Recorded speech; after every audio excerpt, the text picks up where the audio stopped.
Hey, I'm Hollis Taylor, and I'm a non-binary person, and I call myself a Divine Androgyne.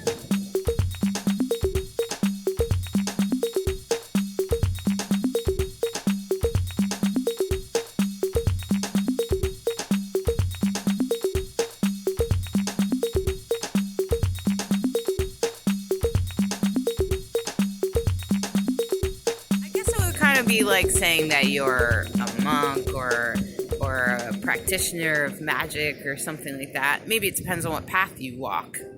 See, one of the things I noticed as I started to come out and started to identify as non-binary, I started to realize that there was no spiritual path for people like me. There were some things like indigenous people, but I don't want to culturally appropriate. I didn't grow up on a reservation, and I think Two-Spirit is great, and I want them to keep it.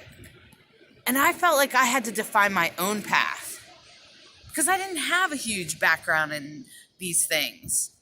And so I started to explore things. And of course, some religions shame us, right? And then there's some religions that don't even include us. Like Wicca, I went to many rituals and never, not once, did they mention someone that was both or neither gender or god or goddess. Unless you asked, and then they would often have a goddess or something. But there was no language for it. And so as I started my own spiritual path, my own path of holistic learning, I learned that I really needed a spiritual path in order to be who I was. I felt like it was part of humanity. It was part of being a human.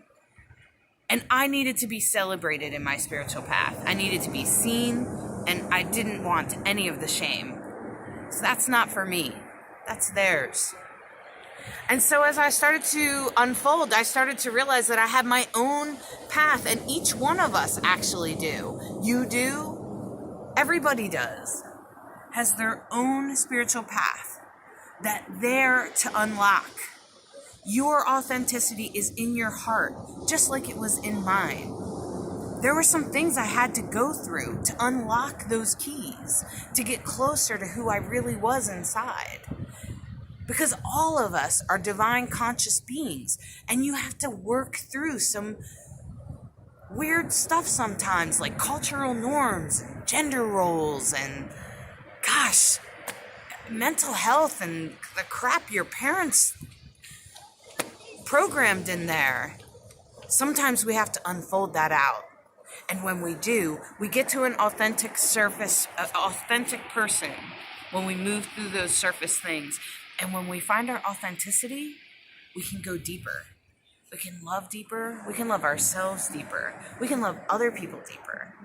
And we can enjoy our life fuller and more, and feel more complete by the time it comes time to, end, because we all die. None of us get out of alive. So just consider, as you start to identify and find your gender is not something that was given, that is not something that was assigned to you when you were born.